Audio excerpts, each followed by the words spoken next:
한국이 미국한테 노라고 말할 수 있을까요? 70년간 예스만을 답했던 한국. 세계 최강 미국이 협상장에서 당황하는 모습. 55억 달러나 투자한 나라의 국민을 쇠사슬에 묶어 끌고 가는 동맹국. 이런 장면을 상상이나 해보셨습니까?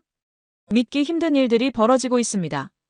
하지만 이 이야기 속에 진짜 반전은 따로 있었죠. 한국이 숨겨놓고 있던 진짜 카드가 있었거든요. 과연 누가 누구를 더 필요로 하는 걸까요? 이야기 시작하기 전에 좋아요와 구독 버튼 가볍게 한번 눌러주시면 저 감동 이야기 서은비에게 정말 따뜻한 격려가 됩니다. 지금 어디에서 이 영상을 시청하고 계신지 아래 댓글에 나눠주세요. 300명의 한국인이 하루아침에 사라지면 무슨 일이 벌어질까요? 최첨단 배터리 공장 건설이 멈춰서면 어떻게 될까요? 미국 역사상 최대 규모 단일 현장 단속이 벌어지면 저는 이 모든 질문의 답을 조지아 엘러벨에서 직접 받습니다. 리처드 콜린스, 20년간 글로벌 제조업을 추적해온 영국 출신 기자입니다. 하필 가장 최대 규모의 투자, 미국 대통령이 두 팔 벌려 환영했던 그곳, 조지아 건설 현장이 타겟이 된 이유는 바로 정치적 상징성이었습니다. 현대차와 LG에너지솔루션이 55억 달러를 투입해 건설 중인 배터리 공장, 그곳이 타겟이 됐습니다. 2025년 9월 어느 날 오전 6시 저는 일상적인 취재차 엘러벨에 있었습니다. 평소처럼 진행되던 건설 작업, 정교하게 설치되는 최첨단 설비들, 그리고 숙련된 한국 기술진들이 설계도면을 들고 현장을 지휘하는 모습이 보였습니다. 그런데 갑자기 하늘이 시끄러워졌어요. 현장 곳곳에 방탄복을 입은 연방 요원들이 나타났고 마치 전투 헬기처럼 드론 소리가 하늘을 가득 메웠습니다. 연방 합동 단속팀이 사방에서 몰려들었습니다. DHS, IC, 현지 경찰까지 총출동이었어요. 저는 처음엔 테러나 사고가 난 줄 알았죠. 하지만 곧 깨달았습니다. 이건 계획된 대규모 단속이었습니다. 한국에서 파견된 설비 전문가가 제게 다가와 당황한 목소리로 말했어요. 기자님, 이게 대체 무슨 상황입니까? 우리는 합법적으로 공장 건설하고 있는데요. 지금 뭔가 큰 단속이 벌어지고 있는 것 같습니다. 일단 안전한 곳으로 피하시죠. 하지만 이미 늦었습니다. 475명이 한꺼번에 연행되는 장면을 직접 목격했어요. DHS 역사상 단일 현장 최대 규모였습니다. 그 중에서도 특히 눈에 띈 건 한국인들이었습니다. 300명이 넘는 한국 기술진들이 현장에서 설계와 설비 설치를 담당하고 있었거든요. 한국에서 온 공정 설계 엔지니어가 영어로 외쳤습니다. 이건 비원 비자로 합법적인 기술 지원 업무예요. 우리는 공장 건설을 위해 왔습니다. 하지만 연방 요원들은 이미 준비된 절차에 따라 움직이고 있었어요. 국적별로, 비자 유형별로 분리 수용하기 시작했습니다. 건설 현장을 총괄하던 미국인 프로젝트 매니저 톰 워커가 저에게 말했습니다. 이 사람들 없으면 우리 건설 프로젝트 완전히 멈춰요. 최첨단 설비 설치부터 공정 설계까지 모든 게 그들 기술에 달려 있거든요. 그럼 건설 일정에 큰 차질이 생기겠네요. 차질이 아니라 완전 중단이죠. 도면은 있어도 실제 노하우는 사람이 가져가는 거니까요. 며칠 후 공개된 영상이 모든 걸 바꿔놓았습니다. 손목뿐만 아니라 허리와 발목까지 쇠사슬로 연결된 한국 기술진들이 버스 앞에 세워져 있었습니다. 3중 구속 장치였죠. 한국 여론은 즉시 폭발했어요. 서울의 한 외교부 관계자는 긴급 브리핑에서 이렇게 말했습니다. 이런 식의 처우는 동맹국 간에 있어서는 안 될 일입니다. 즉시 개선을 요구했습니다. 한국 정부의 반응은 신속했습니다. 7478I 전세기를 급파해 수송 작전에 들어갔습니다. 하지만 여기서 문제가 생겼어요.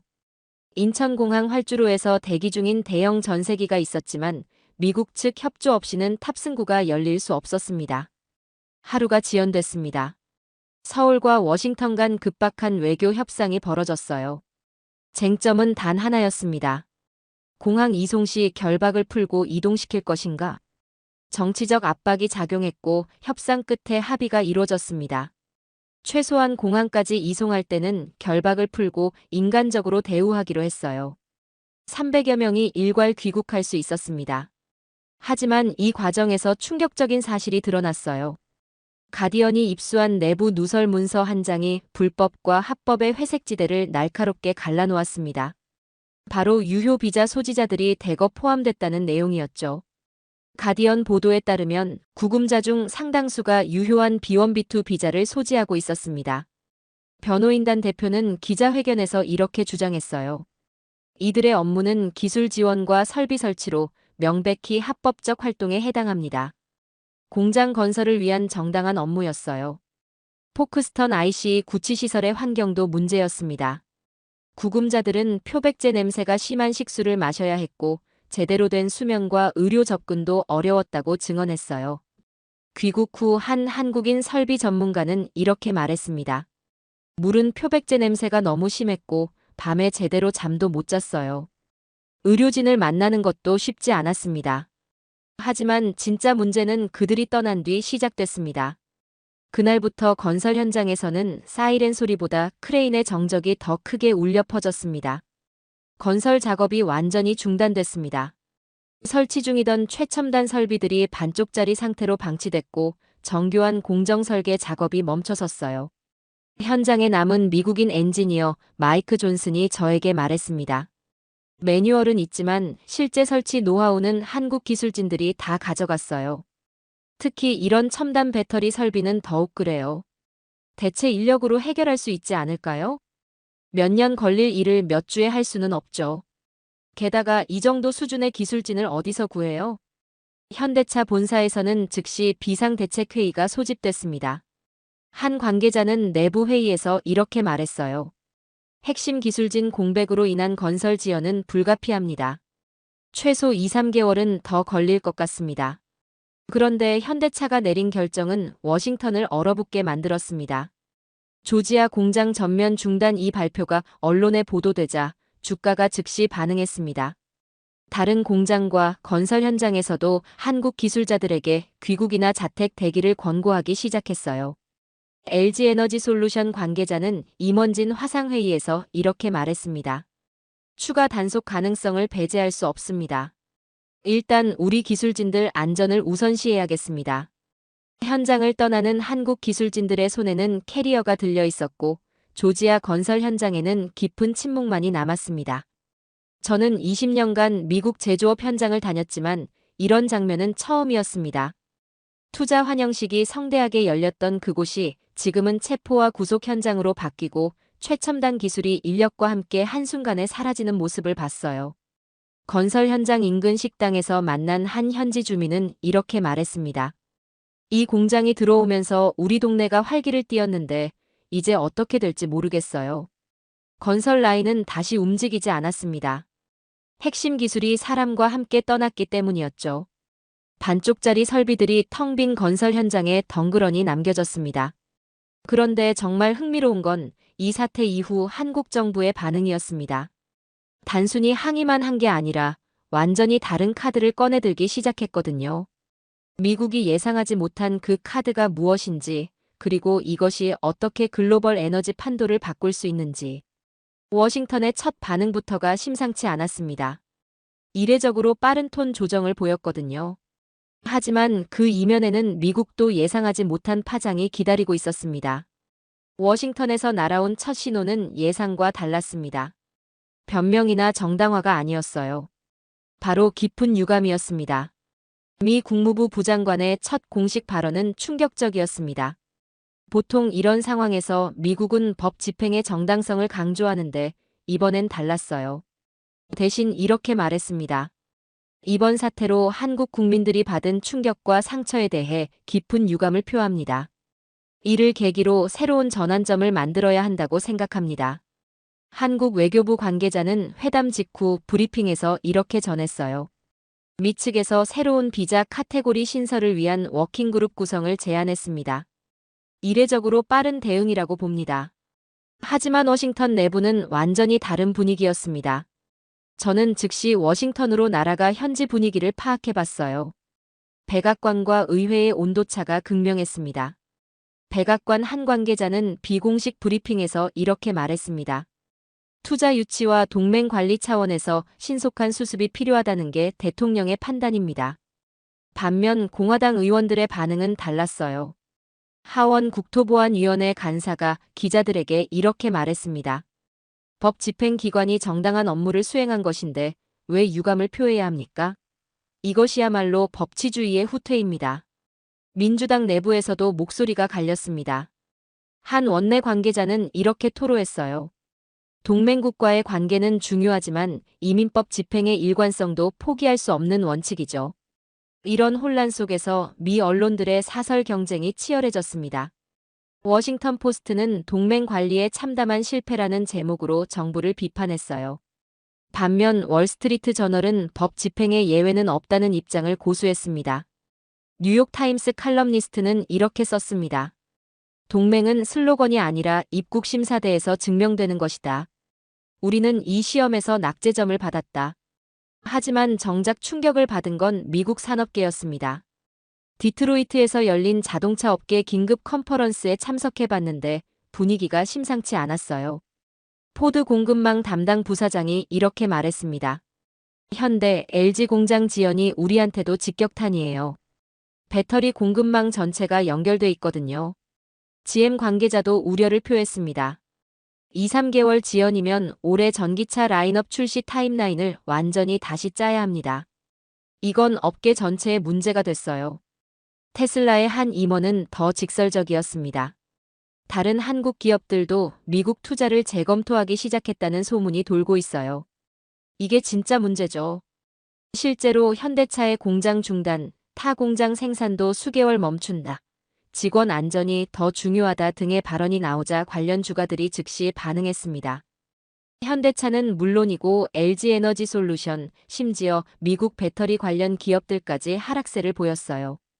달력보다 주가가 먼저 반응한 셈이었습니다. 월가의 한 애널리스트는 이렇게 분석했습니다.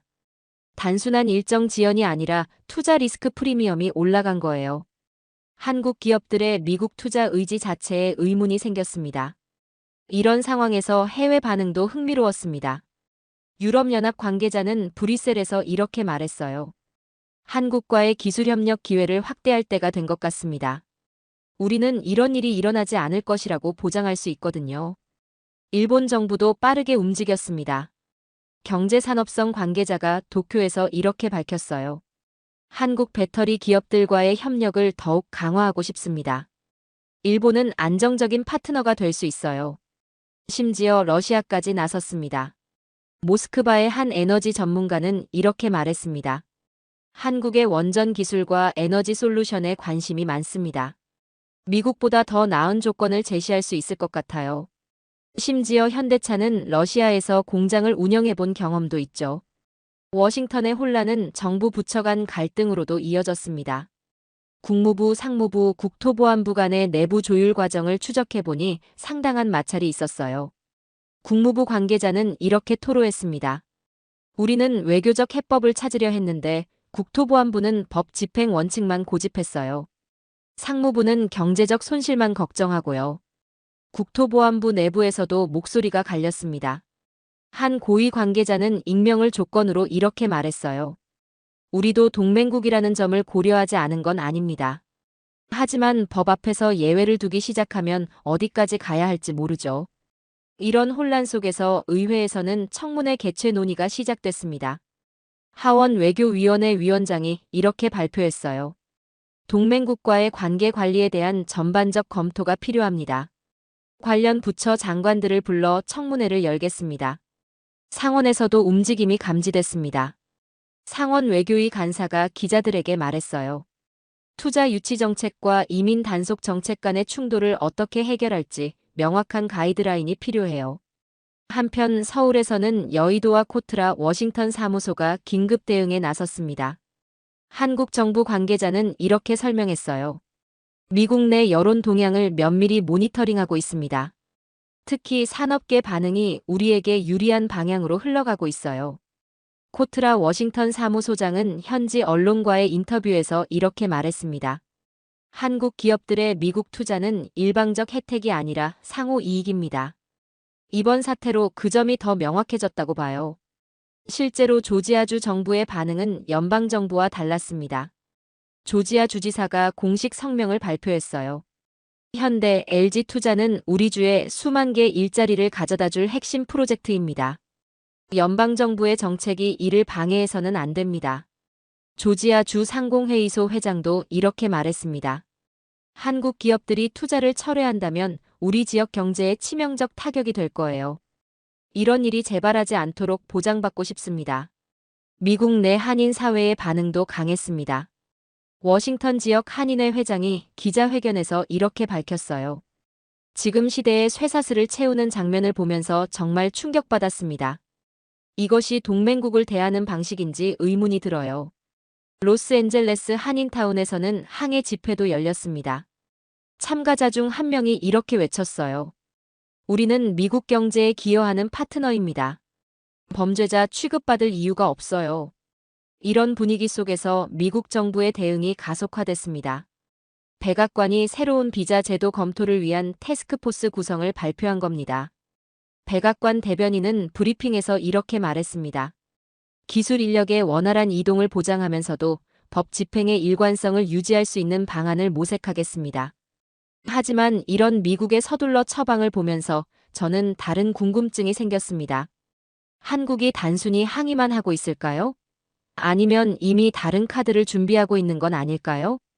실제로 한국 정부의 다음 행보는 미국이 전혀 예상하지 못한 방향이었습니다. 그리고 그 카드는 에너지 안보와 직결된 것이었어요. 단순한 외교적 항의를 넘어선 완전히 새로운 차원의 대응이 시작되고 있었던 겁니다. 300여 명의 한국인들이 빠져나간 미국에서는 완전히 다른 상황이 벌어지고 있었습니다. 저는 다시 조지아 엘러벨 현장을 찾아갔어요. 사흘 전 단속이 벌어졌던 그 건설 현장이 어떻게 변했는지 보기 위해서였습니다. 현장의 변화는 충격적이었습니다.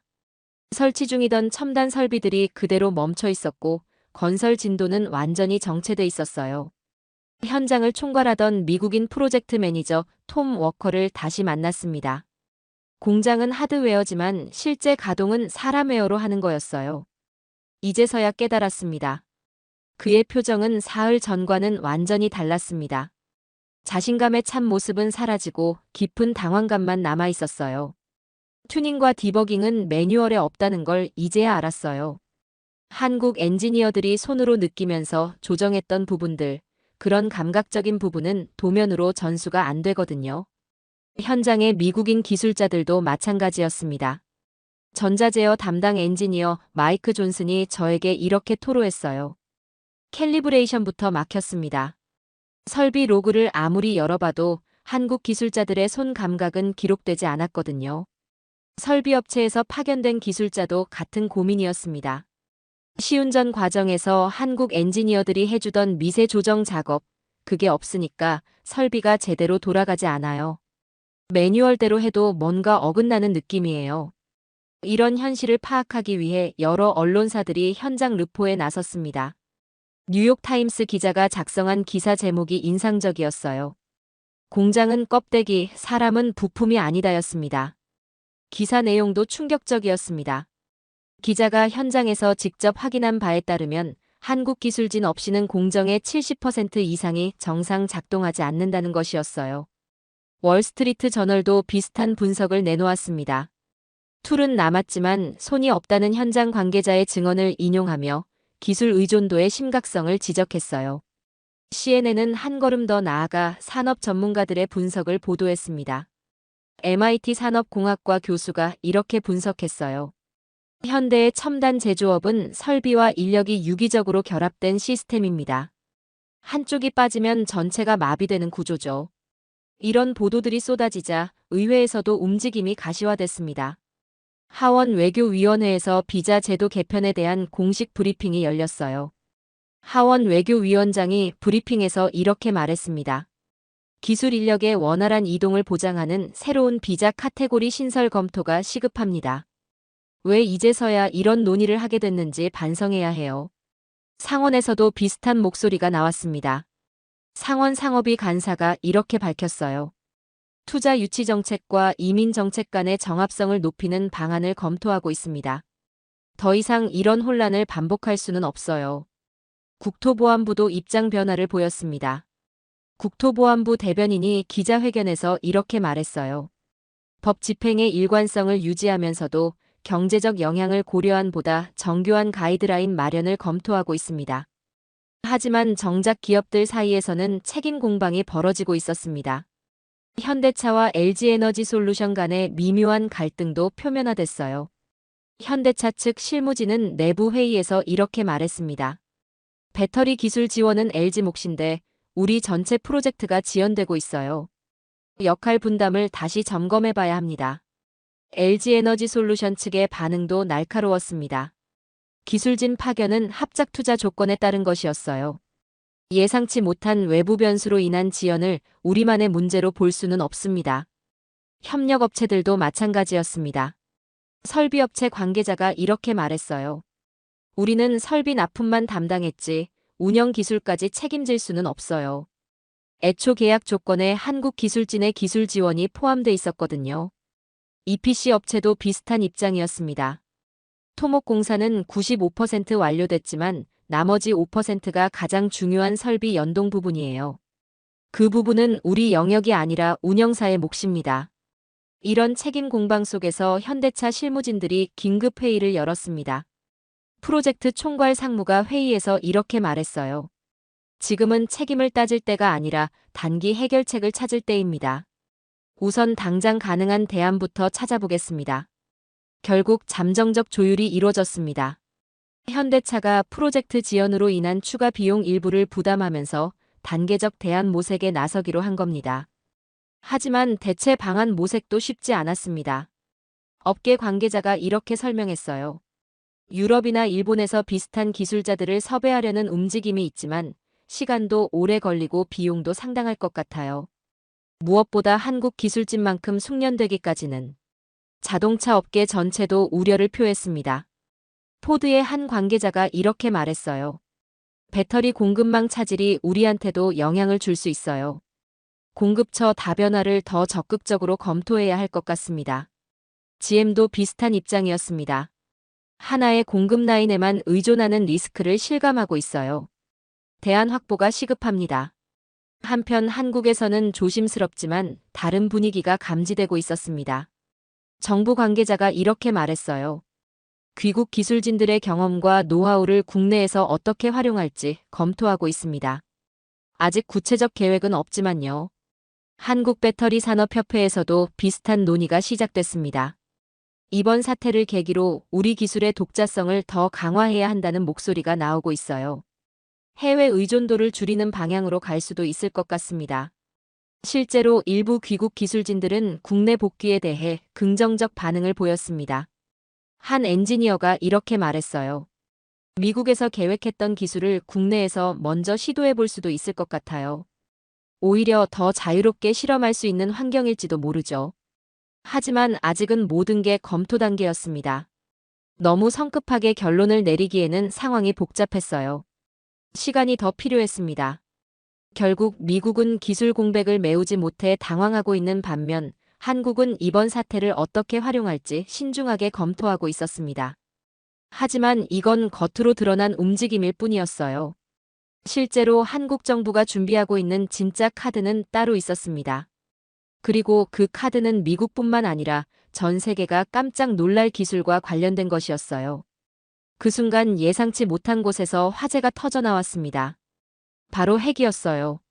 정확히는 핵연료 재처리 기술인 파이로 프로세싱이었습니다. 대부분 사람들에게는 충격적인 조합이었죠. 핵연료도 리사이클이 되느냐는 질문에서 시작된 호기심이었습니다. 저는 서울 연구개발특구 한국원자력연구원을 찾았어요. 이곳에서 20년 넘게 비밀스럽게 축적해온 기술이 갑자기 세계의 주목을 받게 된 이유를 파악하기 위해서였습니다. 한국원자력연구원 파이로 프로세싱 기술 개발부장이 저를 맞으며 조심스럽게 설명했습니다. 파이로 프로세싱은 사용 후 핵연료에서 우라늄과 초우라늄 원소를 분리해 재활용하는 기술입니다. 핵무기와는 전혀 다른 평화적 기술이죠. 하지만 그의 표정에서 미묘한 긴장감이 느껴졌어요. 이 기술이 단순한 재활용 기술이 아니라는 걸 모르는 사람은 없었거든요.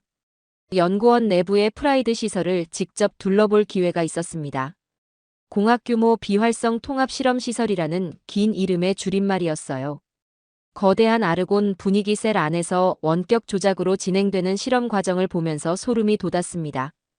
프라이드의 아르곤 셀에서 미래의 공정이 조용히 돌아가고 있습니다.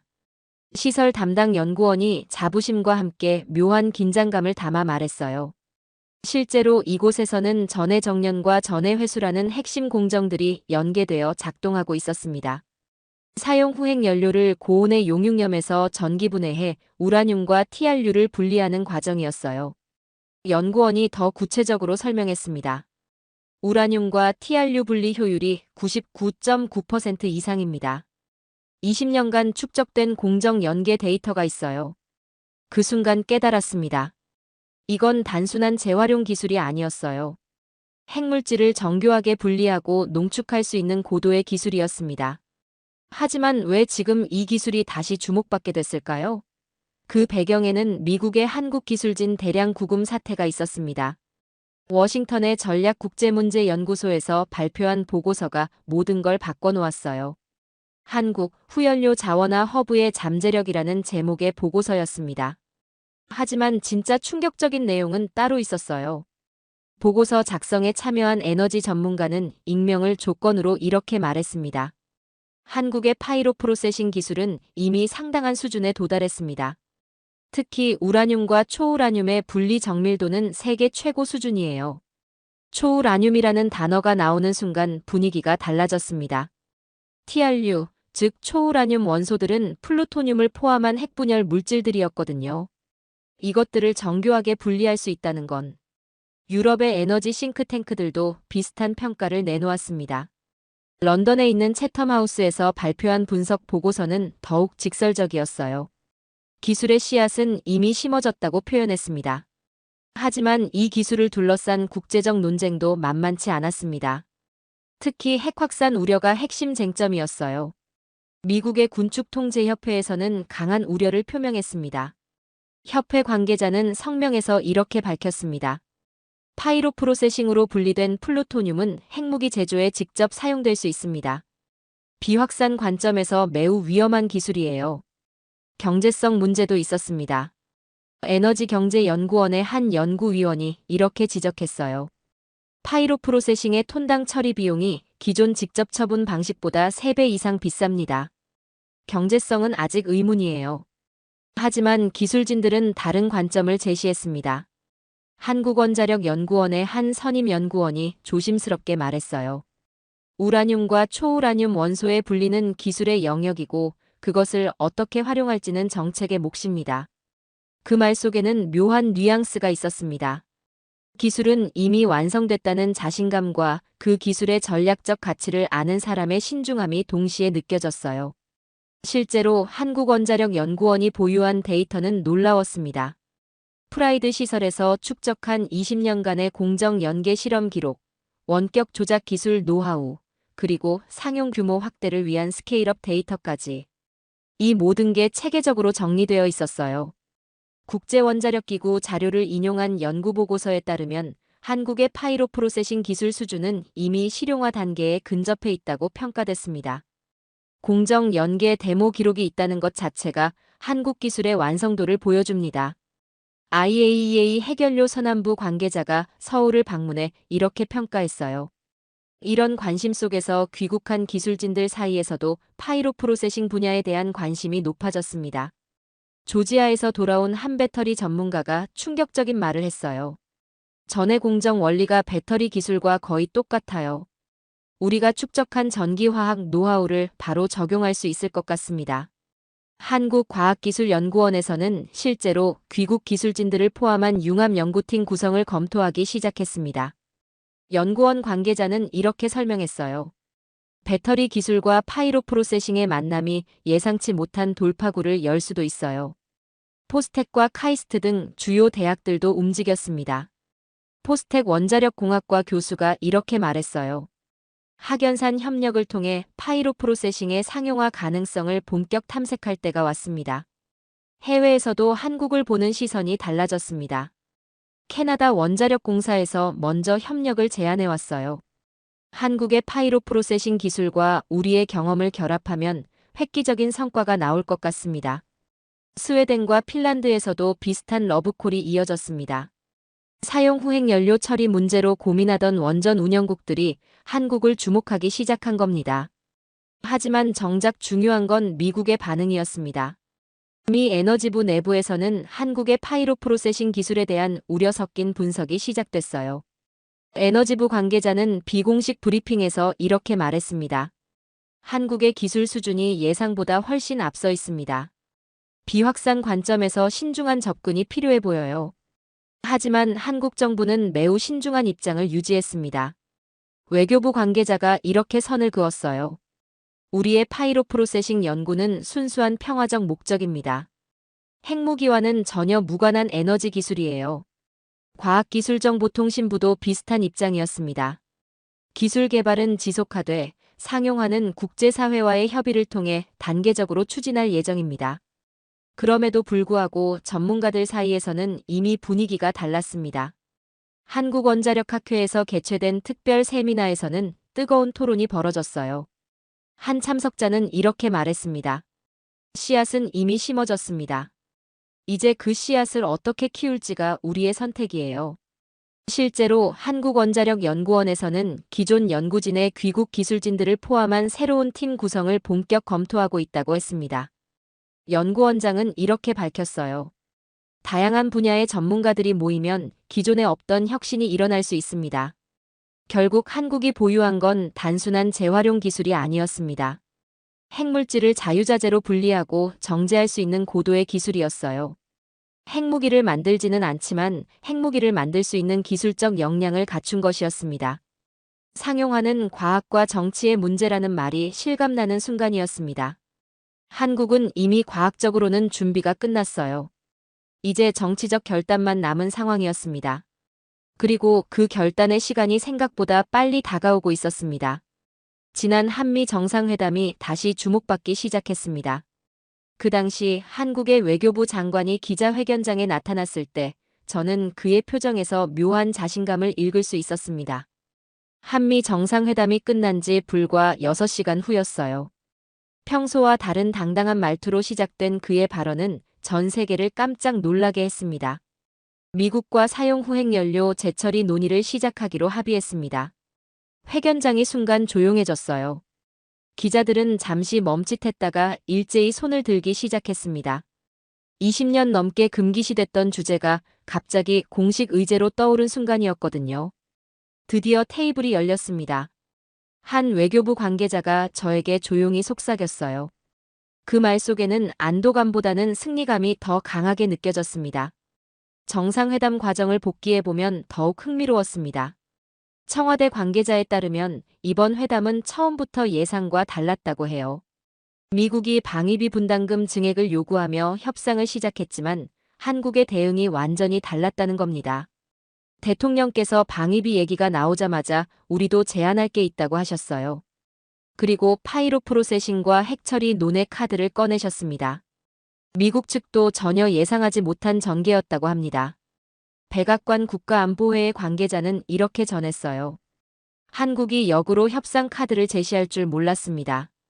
게다가 그게 핵연료 재처리 기술이라니. 완전히 예상 밖이었어요.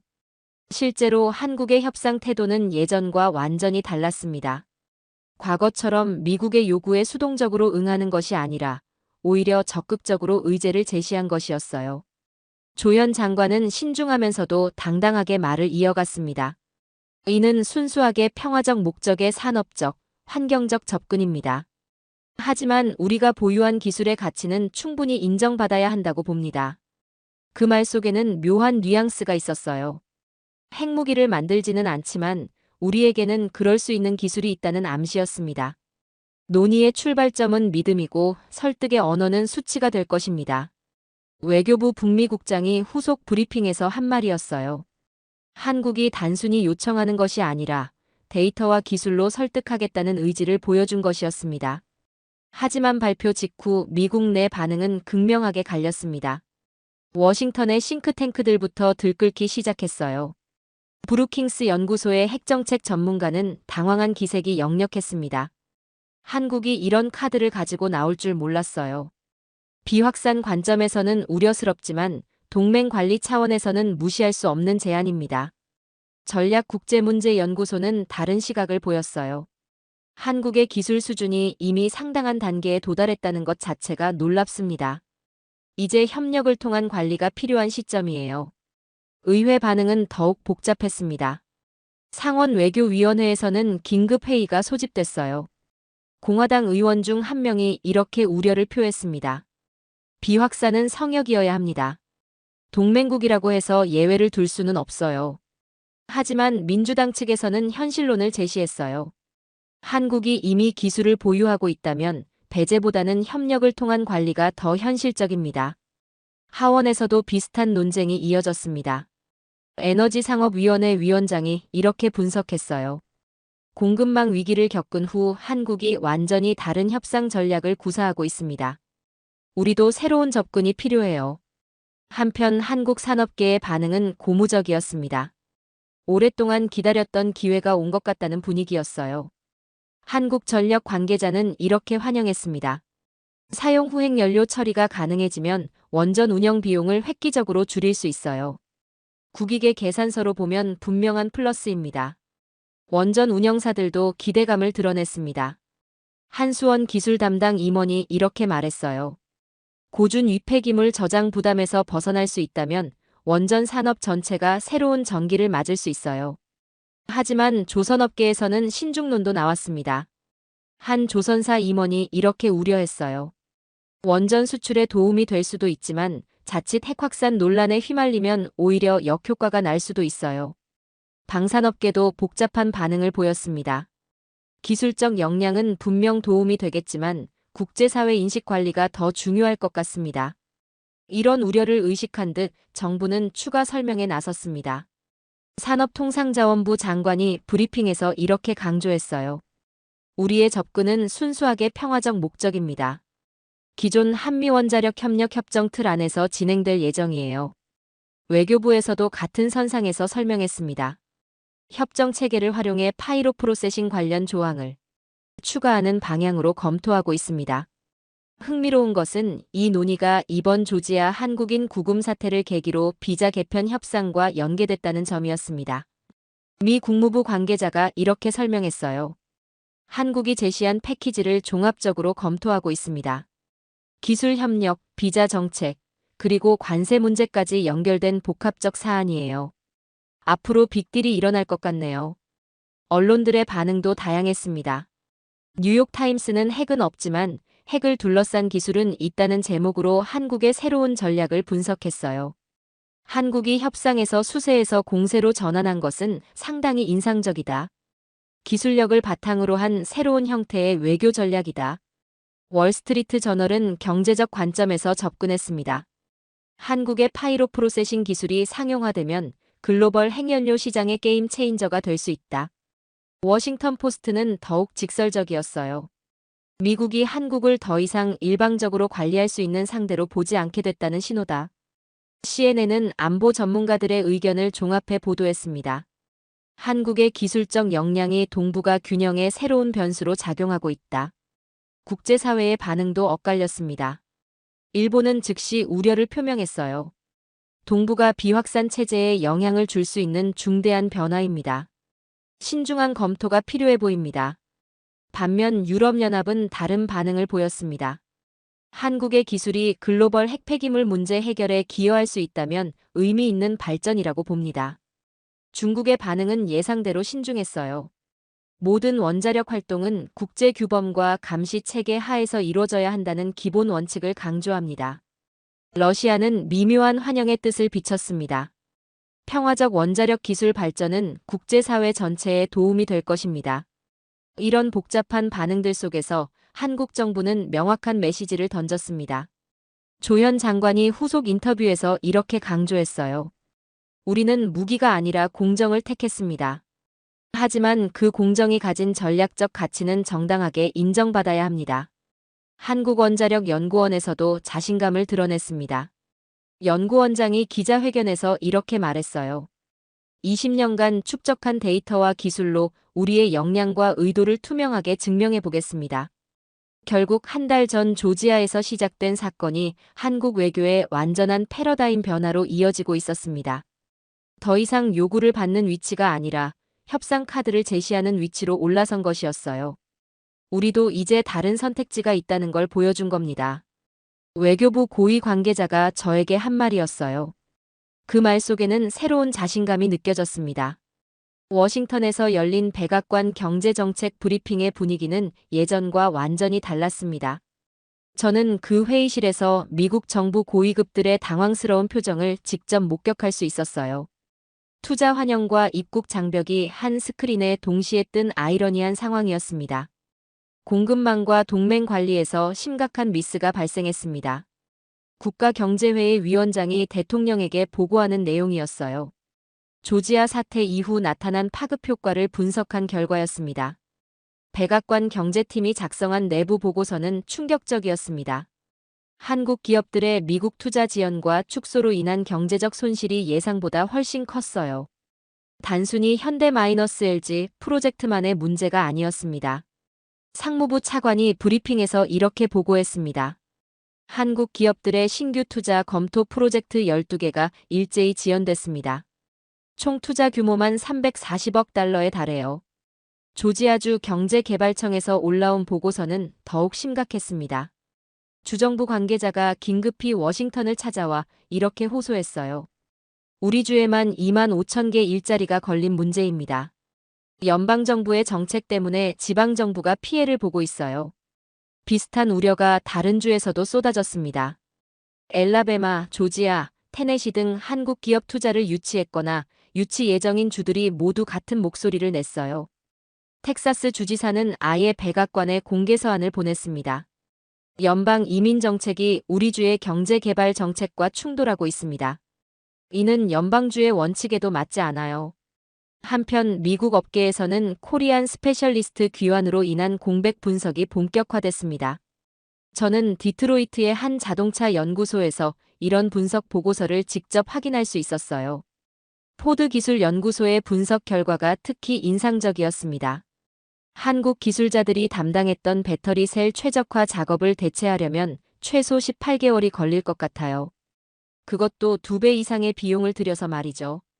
GM에서도 비슷한 결론이 나왔습니다. 기술 담당 부사장이 내부 보고서에서 이렇게 밝혔어요. 한국 엔지니어들의 손끝 감각과 경험치를 대체할 방법을 찾지 못했습니다. 당분간은 품질 저하를 감수할 수밖에 없을 것 같아요. 테슬라도 마찬가지였습니다. 한 임원이 투자자 회의에서 솔직하게 인정했어요. 한국 파트너들과의 협력에 차질이 생기면서 일부 모델의 출시 일정을 조정해야 할 상황입니다. 이런 상황과 대조적으로 한국에서는 완전히 다른 분위기가 감지되고 있었습니다. 기술은 떠나지 않았다는 자신감이 점점 커지고 있었어요. 한국 정부는 이번 사태를 계기로 멀티트랙 전략을 가속화하기 시작했습니다. 원전, 재활용, 소재 분야를 동시에 발전시키는 종합적 접근이었어요. 산업통상자원부에서 발표한 K-테크 자립화 방안이 그 출발점이었습니다. 장관이 브리핑에서 이렇게 설명했어요. 우리는 의존이 아니라 옵션을 늘리는 방향으로 갑니다. 하나의 시장에만 매달리지 않겠어요. 실제로 한국 기업들의 움직임도 빨라졌습니다. 현대차그룹은 미국 프로젝트 지원 기간을 활용해 국내 배터리 연구 개발을 확대한다고 발표했어요. 현대차 연구개발본부장이 사내 회의에서 이렇게 말했습니다. 어쩌면 전화위복이 될 수도 있을 것 같아요. 우리 기술을 국내에서 먼저 완성하고 그 다음에 해외로 나가는 전략으로 바꿔봅시다. LG에너지솔루션도 비슷한 결정을 내렸습니다. 미국에서 돌아온 기술진들을 국내 차세대 배터리 개발에 집중 투입했어요. 기술 담당 임원이 이렇게 설명했습니다. 미국에서 계획했던 기술을 국내에서 먼저 상용화해 보겠습니다. 오히려 더 과감한 실험이 가능할 것 같아요. 이런 움직임은 다른 산업으로도 확산됐습니다. 조선업계에서도 한국형 기술 독자화에 대한 논의가 활발해졌어요. 한국조선해양 관계자가 이렇게 밝혔습니다. LNG 운반선의 핵심 기술을 더욱 고도화해서 기술 격차를 벌려놓을 필요가 있어요. 이번 사태가 그런 계기가 될 수 있을 것 같습니다. 방산업계도 마찬가지였습니다.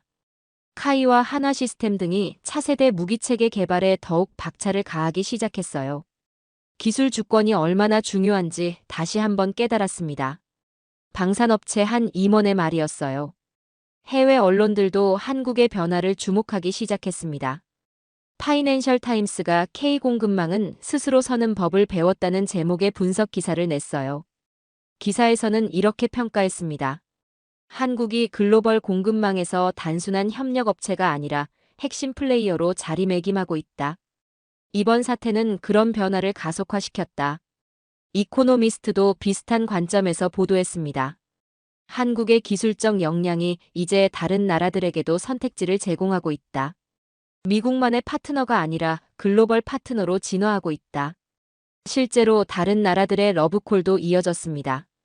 유럽연합에서는 한국과의 기술협력 확대 방안을 구체적으로 검토하기 시작했어요.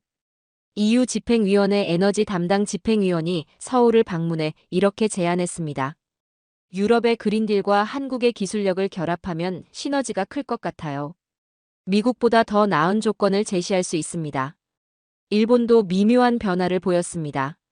경제산업성에서 한국과의 기술협력 재개 가능성을 조심스럽게 타진해왔어요.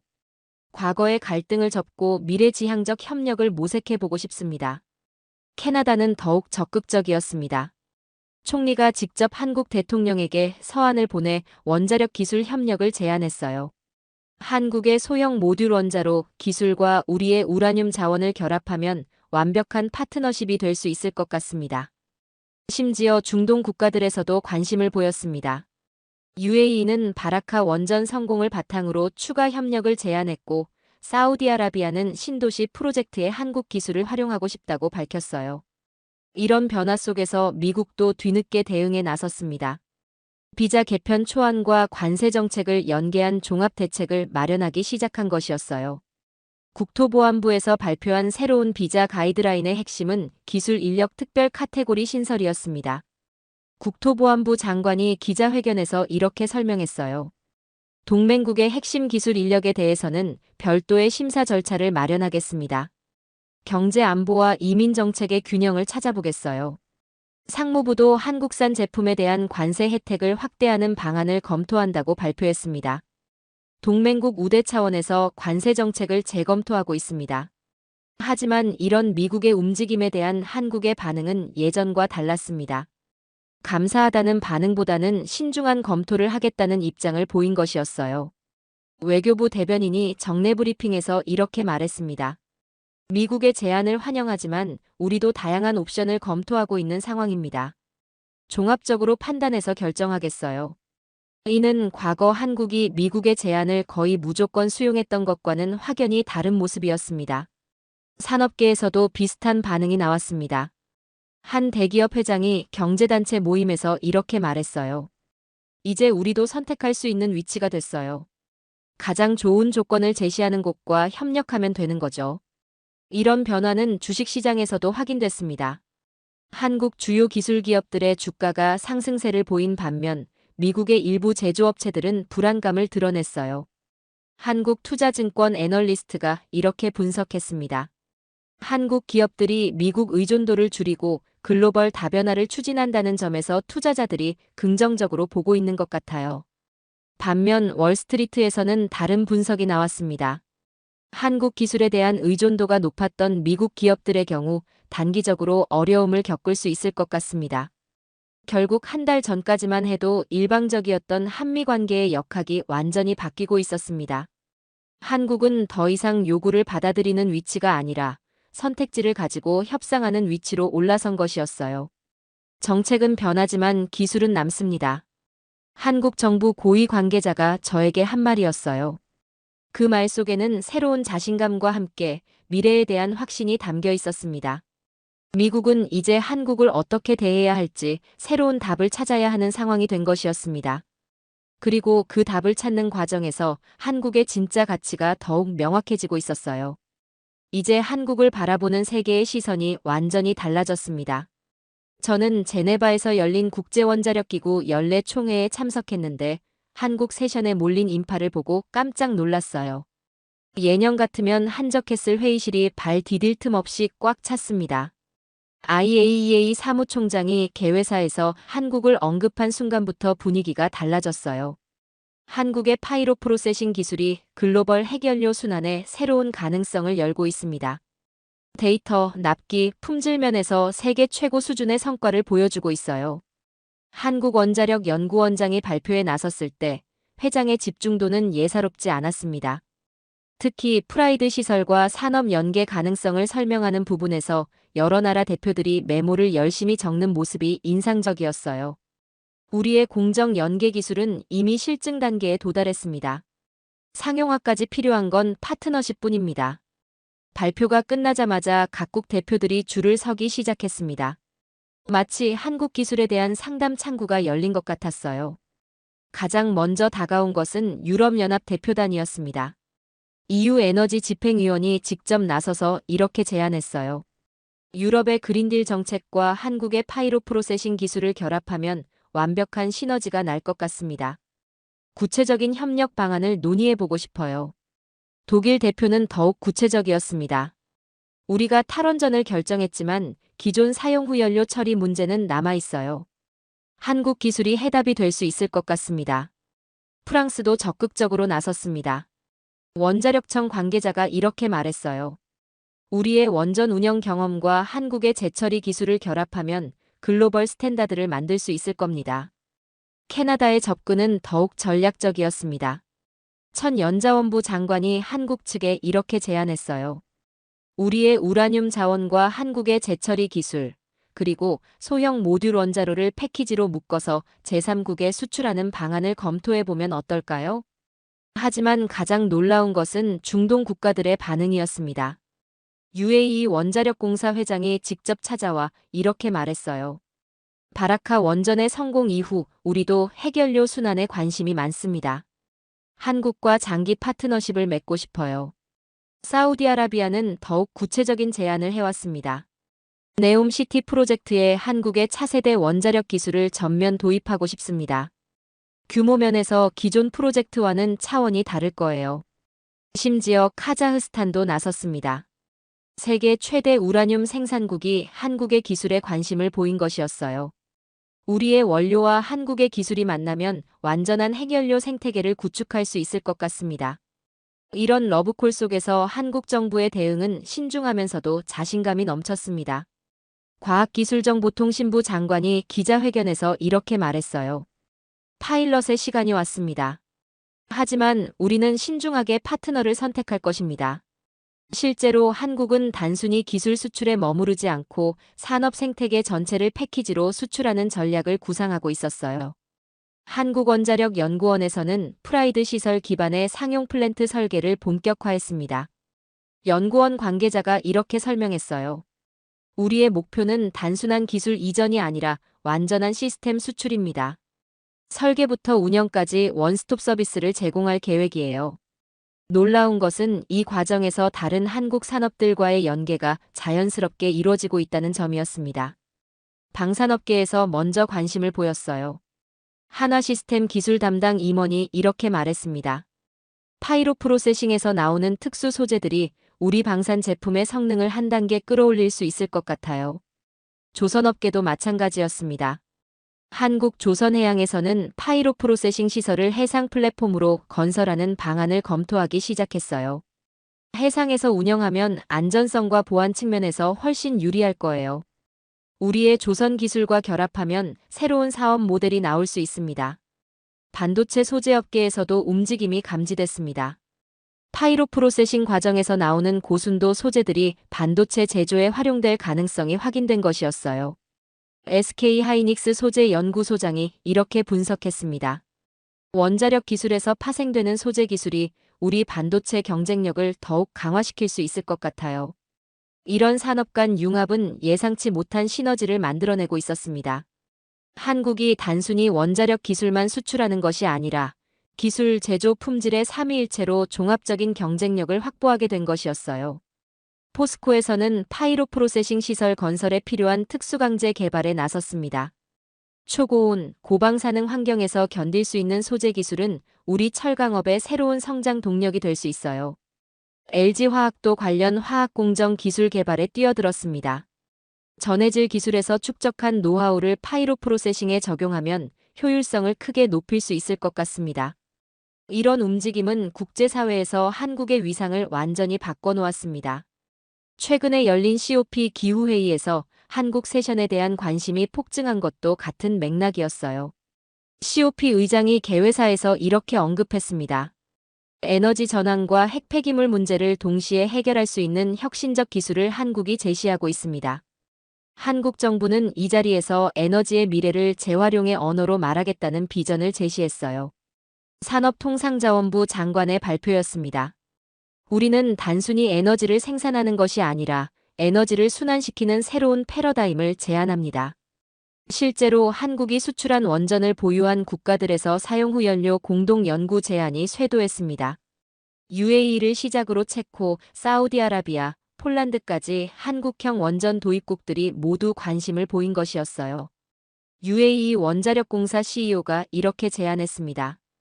바라카 원전에서 나오는 사용 후 연료를 한국에서 재처리해서 다시 연료로 공급받는 순환 시스템을 만들어 보면 어떨까요? 체코 정부도 비슷한 제안을 해왔습니다. 우리가 한국 원전을 선택한 이유 중 하나가 이런 종합적 서비스 때문입니다. 연료 순환까지 책임져 주신다면 완벽한 패키지가 될 거예요. 하지만 이 모든 관심과 제안들 속에서 한국 정부는 매우 신중한 접근을 유지했습니다. 외교부 차관이 국회 외교통일위원회에서 이렇게 답변했어요. 우리가 허브의 룰을 만들어가고 있습니다. 성급한 결정보다는 장기적 관점에서 접근할 예정이에요. 실제로 한국은 파트너 선정에 있어 까다로운 기준을 적용하기 시작했습니다. 기술력뿐만 아니라 정치적 안정성, 경제적 신뢰도, 그리고 비확산 의지까지 종합적으로 평가하는 시스템을 구축했어요. 한국원자력연구원장이 이렇게 설명했습니다. 리더십은 생산 캘린더로 증명된다고 생각합니다. 우리는 약속한 것은 반드시 지키는 파트너가 되고 싶어요. 이는 한국이 단순히 기술을 보유한 국가가 아니라 글로벌 원자력 생태계를 주도하는 국가로 자리매김하겠다는 의지를 보여주는 것이었습니다. 실제로 국제에너지업계에서는 한국을 게임 체인저로 평가하기 시작했어요. 국제에너지기구 사무총장이 이렇게 말했습니다.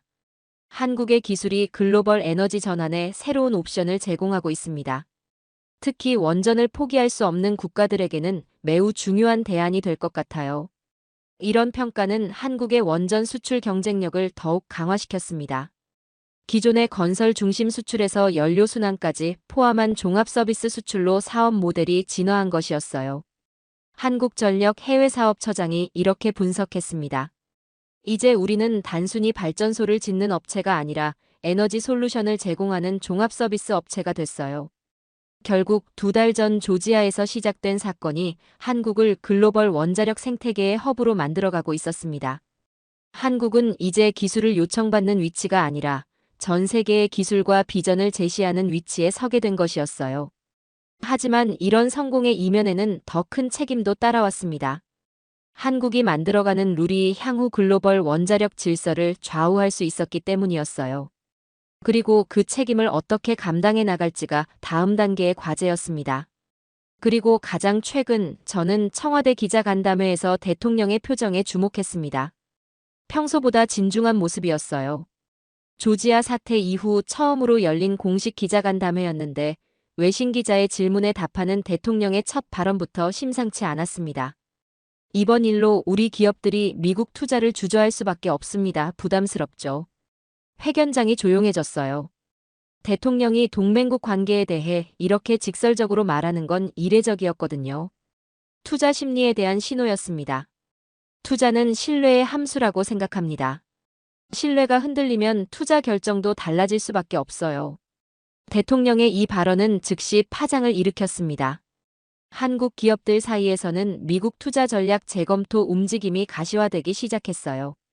삼성전자 한 임원이 사내 회의에서 이렇게 말했습니다. 텍사스 반도체 공장 추가 투자 계획을 일단 보류하자는 의견이 나오고 있어요. 리스크 프리미엄을 다시 계산해 봐야 할 것 같습니다. LG그룹도 비슷한 고민에 빠졌습니다.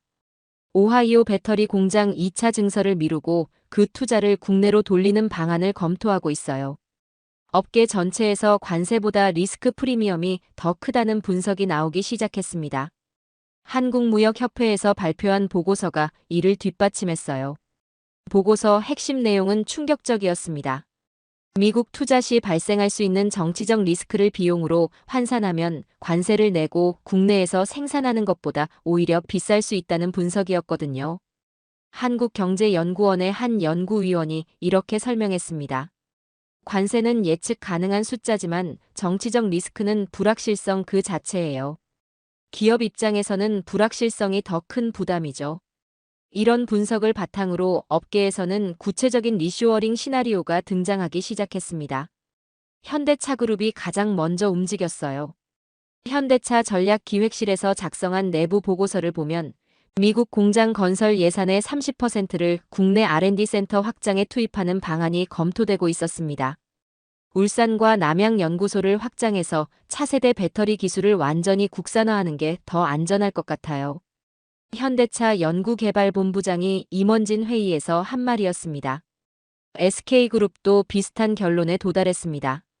미국 배터리 공장 대신 국내에 차세대 소재 연구소를 짓기로 결정했어요. 우리 기술을 해외에 먼저 내놓을 필요가 있을까요? 국내에서 완전히 완성하고 나서 수출하는 게 맞는 것 같아요. SK이노베이션 기술 담당 부사장의 발언이었습니다. 이런 움직임은 정부 정책에도 반영됐습니다. 기획재정부에서 발표한 K산업 생태계 강화 방안이 그것이었어요.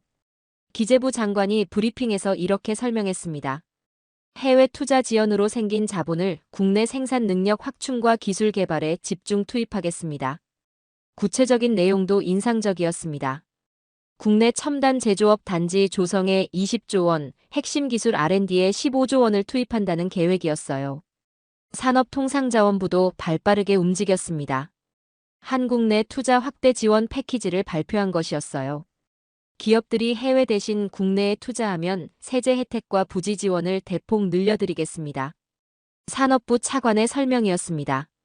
이런 정책 변화는 즉시 경제 지표에 반영되기 시작했습니다. 국내 건설 주문량이 급증했고 고급 인력 채용도 늘어났어요.